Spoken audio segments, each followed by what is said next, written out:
Bom, boa noite a todas e todos. Eu começo agradecendo o convite da Daisy, a oportunidade de estar aqui com vocês hoje. Acho importantíssimo atos como esse, acho que a gente precisa ocupar espaço público. Então eu gostei muito quando a Daisy me disse que seria em um local público e aberto para quem estiver passando poder ouvir também. Então, obrigada Daisy pela oportunidade. E a minha missão, a Daisy falou, uma roda de conversa. É conversar com vocês sobre a reforma da Previdência e como ela afeta as mulheres do nosso Brasil. Mas assim, antes de começar a falar na reforma da Previdência, enquanto eu estava ouvindo as falas anteriores, eu fiquei pensando que tem duas mulheres que me chamaram muita atenção nos últimos dias. A Marielle, que já foi invocada e certamente está aqui entre nós, mas especialmente em função da homenagem que a Mangueira fez para ela no Carnaval, que foi uma homenagem que me tocou, todo o samba da Mangueira me tocou, mas ao mesmo tempo me incomodou muito que nós tenhamos que exaltar uma mulher negra, ativista, LGBT, depois ela ter sido assassinada. E a outra, infelizmente, é a nossa ministra Damares. Porque eu tive que ouvir ela dizer hoje, eu ouvi na TV, porque se eu não tivesse contado, eu não teria acreditado. Mas eu ouvi ela dizer hoje na TV que violência contra a mulher existe porque algumas ideologias insistem em dizer que mulher e homem são iguais. E o pior não é isso. O que a gente tem que se dar conta em relação ao momento que a gente está vivendo é que uma ministra vai para a rede nacional e diz um absurdo desses em 2019 e nada acontece. Não há uma revolta suficientemente forte para dizer nós não aceitamos que uma mulher, e veja que para nós é muito difícil porque é uma mulher que tem que ser respeitada como todas as outras mulheres, então nós não podemos aceitar que uma mulher vá para a TV supostamente nos representando e dizer um absurdo como esse, como se nós estivéssemos de volta no século XVI. Só que isso, gente, dá a medida da gravidade do momento que a gente está vivendo. E a gente tem que começar a pensar seriamente sobre o que significa todas essas reformas que estão sendo impostas à população brasileira, e a reforma da Previdência é só mais uma. Nós já tivemos, se a gente vai fazer um percurso rápido do que aconteceu nos últimos tempos no país, a gente vai ver que quando acontece o golpe de 2016, a primeira coisa que nos dizem, e não é só o governo, a mídia reforça esse discurso, é que se não tivéssemos uma reforma trabalhista, o Brasil não sairia da crise, lembram? Pois a reforma trabalhista foi feita como um talagaço, goela abaixo, em menos de 2 meses de tramitação, sem nenhuma discussão com a sociedade civil. E o resultado da reforma trabalhista foi a criação de mais formas de trabalho precário, o incentivo à terceirização e a transformação de algumas verbas que os trabalhadores e as trabalhadoras recebem em indenizatórias, ou seja, a retirada de base contributiva para a Previdência Social. O que significa dizer que se nós podemos ter contratos precários, se nós podemos incentivar a terceirização e se nós não precisamos reconhecer verbas salariais de rubricas como prêmio e produção, por exemplo, é porque a Previdência vai muito bem, obrigado. É porque nós não precisamos de mais recursos para a Previdência Social. Mas não, aprovada a reforma trabalhista, que vejam só, ataca sobretudo a força coletiva da classe trabalhadora, porque ao incentivar esses contratos precários, dificulta o reconhecimento das pessoas que estão no mesmo ambiente como classe, porque se no mesmo ambiente tem um professor contratado da forma correta, tem um professor contratado como um falso temporário e tem um terceirizado, esses 3 trabalhadores ou essas 3 trabalhadoras não vão conseguir se reconhecer como pessoas que estão no mesmo barco e devem travar as mesmas lutas. Pois bem, então logo aprovada a reforma trabalhista, o discurso do governo era agora precisamos da reforma previdenciária. E se vocês lembrarem bem, o argumento era existe um déficit da Previdência que precisa ser corrigido. Lembram disso? E foram mais de 153 milhões de reais gastos entre 2017 e início de 2018 em propagandas oficiais tentando nos convencer que havia um déficit da Previdência. A sorte é que o Paim, senador, foi propor e teve aprovada uma CPI da Previdência. A proposta era a seguinte, tem déficit? Vamos descobrir então que déficit é esse. Mas vejam só, feita a CPI da Previdência, o resultado é não só de que a Previdência superavitária não tem déficit,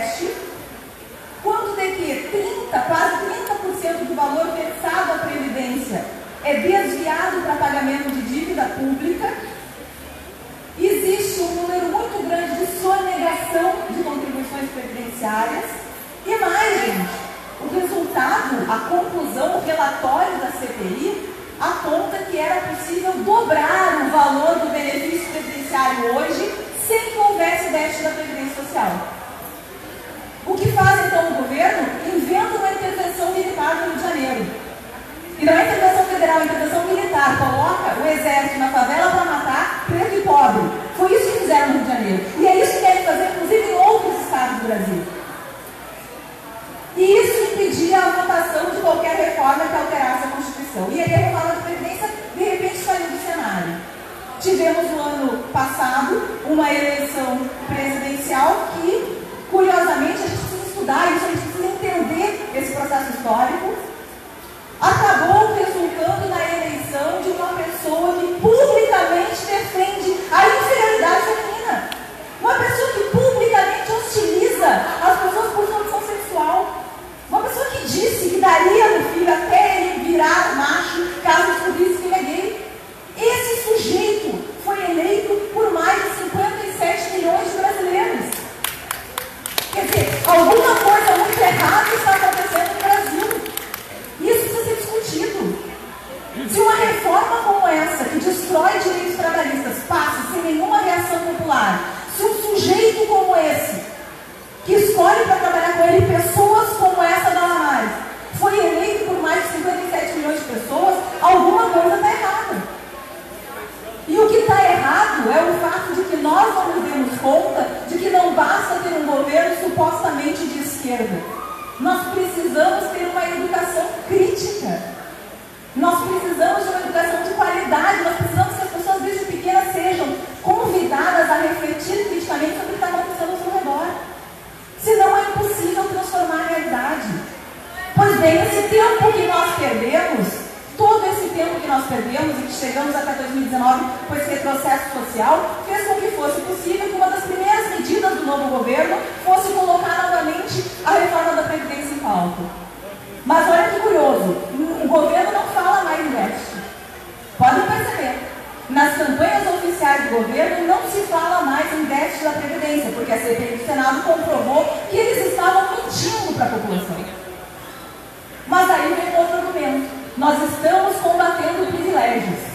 Vocês já ouviram isso? Porque a mídia está do lado dessa reforma e a gente sabe muito bem por quê. E o verdadeiro objetivo da reforma é esse. Eu não vou dizer para vocês qual é, eu tenho certeza que vocês já sabem. Nós começamos a ouvir insistentemente esse argumento. É preciso acabar com os privilégios. O problema são os servidores públicos. Ninguém discute que a maioria dos servidores públicos são professores e policiais que ganham salários miseráveis. Mas tratam dos direitos dos servidores como se fossem privilégios. E mais, o governo quer economizar. Vai economizar trilhões de reais se fizer a reforma da Previdência.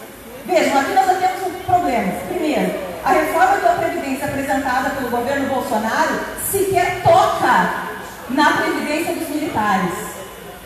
Ele disse que vai mandar uma segunda proposta. A gente sabe muito bem que não. E a gente sabe muito bem que no Brasil, filhas de militares recebem benefício previdenciário pelo simples fato de serem filhas de militares. Isso, que é um escândalo, não está na reforma da PEC 6 de 2019, que é a tal reforma da Previdência. Então, não se trata de combater privilégio coisíssima nenhuma. O segundo argumento é a economia de trilhões. Que bom, né? Mas para aplicar onde? Porque, afinal de contas, aprovaram uma emenda constitucional. Vocês lembram aquela PEC do fim do mundo? Pois é, virou emenda constitucional 95, que congela gastos com educação, moradia, trabalho, transporte, por 20 anos. Então, seguramente, se o governo economizar algo com a reforma, não será para aplicar em questões sociais. E isso não está sendo dito. Então, o primeiro ponto que eu quero deixar claro aqui nessa nossa roda de conversa é que os argumentos pelos quais se defende a reforma da Previdência são mentirosos. Não é que eles são distorcidos, eles são mentirosos. A segunda questão que tem que ficar clara é que o principal ataque da reforma da Previdência não é contra privilégio algum, é contra a aposentadoria de todas as trabalhadoras brasileiras e trabalhadores brasileiros. É contra o acesso a benefícios previdenciários como benefício por incapacidade. A PEC dizendo que o máximo de benefício por incapacidade para a pessoa com mais de 70 anos que não tiver condições de subsistência, que pode ser alcançada essa pessoa, é de R$400. Ou seja, a PEC vai inserir na Constituição um valor de R$400 como teto de benefício para quem não tiver renda e tiver mais de 70 anos. R$400, gente, é menos do que a cesta básica nas principais capitais do Brasil hoje. E a PEC ainda nem foi votada. Mas eu dizia para vocês que a grande mídia está, de forma perversa, a favor da reforma da Previdência, que é o verdadeiro objetivo dela. E o verdadeiro objetivo dela nem está na PEC 6. O verdadeiro objetivo da reforma da Previdência é abrir um nicho econômico para as empresas de previdência privada. Isso já foi feito no Chile em 73, isso foi feito em praticamente todos os países da Europa. A Itália é uma das últimas que passou por isso. Ou seja, cria uma reforma previdenciária, inventa um déficit que não existe e obriga todos os trabalhadores, sob pena de não conseguirem sobreviver, a migrar para planos de previdência privada. Agora adivinhem quem é que controla esses planos de previdência privada? As instituições financeiras. As instituições financeiras e algumas poucas multinacionais são as que controlam planos de previdência privada que serão oferecidos a vocês. Se vocês lerem a PEC da Previdência, vão ver que vários artigos referem isso. E olhem a crueldade. A PEC não trata da previdência privada. O que ela faz é dizer que a previdência privada vai poder ser instituída por lei complementar. Isso significa, em bom português, que aquele quórum especial que é necessário para votar uma emenda à Constituição não vai ser necessário para instituir a previdência privada. É isso que eles estão dizendo. Essa é a verdadeira crueldade, o verdadeiro objetivo dessa PEC 6. E o resto, gente, o resto é voto na sala. O resto é tipo a SMP contra os sindicatos que foi aprovada na semana passada. Isso é para a gente ficar discutindo perfumaria. É isso. Vão ficar brigando, inclui militar, não inclui militar, os servidores vão brigar pela aposentadoria deles, os professores vão dizer, como assim não tem mais previdência especial para professor que passa a maior parte do tempo em sala de aula? Como assim não tem mais aposentadoria especial para quem trabalha em atividade nociva à saúde, que é chamada atividade insalubre? Só que enquanto a gente estiver brigando, cada um, pelo seu ataque, pelo ataque à sua categoria, o que vai passar é essa determinação de que a previdência privada seja feita por lei complementar.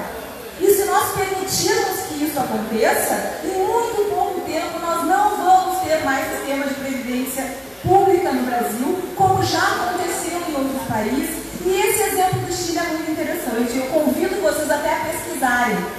Há um mês atrás saiu a notícia de um casal de idosos que se suicidou no Chile porque a aposentadoria que eles recebiam mal dava para comprar a alimentação e eles não aguentavam mais depender da caridade dos filhos e dos vizinhos. Não sei se vocês viram isso, mas isso não é uma realidade isolada. Eu também faço parte de um instituto, na verdade de uma associação de juízes latino-americanos, e conversei com um colega que é juiz no Chile, e o que ele me relatou é que lá a pobreza extrema dos idosos é algo alarmante, porque a aposentadoria, que é regida pelos fundos de previdência privada, não dá conta de uma mínima subsistência que permita se alimentar decentemente e comprar a medicação necessária. E tem mais detalhe que ninguém diz, né? Que se um desses fundos de previdência entra em falência, ninguém nos socorre. Não tem mais de onde tirar o dinheiro. E mais, que a proposta de instituir previdência privada acaba com a ideia de solidariedade, que é a ideia da nossa previdência social hoje na Constituição. O que é a ideia de solidariedade? Quem consegue trabalhar forma um fundo que garante sobrevivência para todos, mesmo para quem não consegue. E isso é o mínimo para um país capitalista, porque vejam só, a gente vive num país em que ou a gente trabalha ou morre de fome. Se não tiver um sistema de seguridade em que aqueles que podem trabalhar consigam ter recursos para garantir a subsistência de quem não pode trabalhar, porque nasceu doente, porque se acidentou no trabalho, por qualquer motivo que vocês possam imaginar, nós vamos estar condenando essas pessoas à morte. Isso é a reforma da Previdência. Condenar essas pessoas à morte e condenar os nossos idosos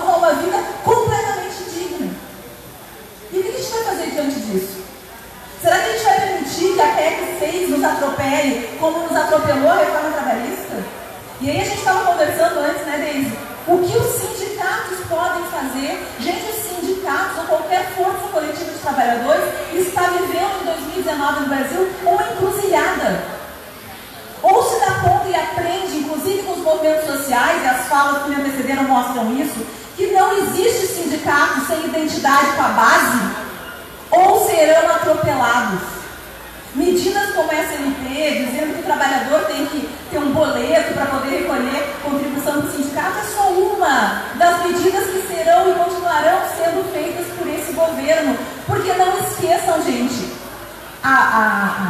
o neoliberalismo ou um capitalismo mais agressivo, aquele capitalismo que quer que os pobres morram, esse capitalismo se dá muito bem com o tempo de exceção. E o que nós estamos vivendo no Brasil é um tempo de exceção. E a única condição de nós revertermos esse quadro, talvez não para a gente, talvez para a geração dos nossos filhos, talvez para a geração dos nossos netos, essa é a classe trabalhadora entender que ela tem que buscar identidade.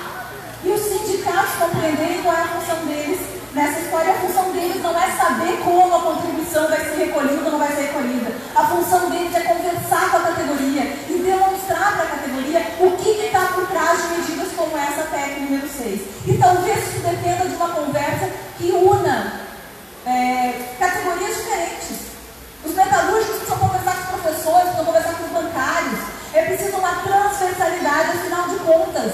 Esse exemplo da PEC número 6 vai atingir a todos nós, indiscriminadamente, e vai tornar a sociedade muito pior. Então me parece, e aí eu já paro, mas estou aberta para conversa se vocês quiserem seguir conversando, aí a gente se dá conta do seguinte: nós temos um dever, a nossa geração tem um dever de saber, de se posicionar sobre que tipo de sociedade a gente quer viver. Se a gente tem que ter uma sociedade como essa, em que quem é pobre, quem não tem condição de trabalho, quem é velho tem que morrer de fome, pois bem, não façamos nada. Sigamos trabalhando 12 horas por dia, sigamos aceitando esses contratos precários que não são impostos, sigamos a nossa vida normal. Agora, se a gente tem algum compromisso em transformar a nossa sociedade em algo melhor, se a gente tem algum compromisso com as gerações dos nossos filhos e netos, está mais do que na hora de a gente começar a se mexer, se unir e barrar esse descalabro. Muito obrigada pela atenção.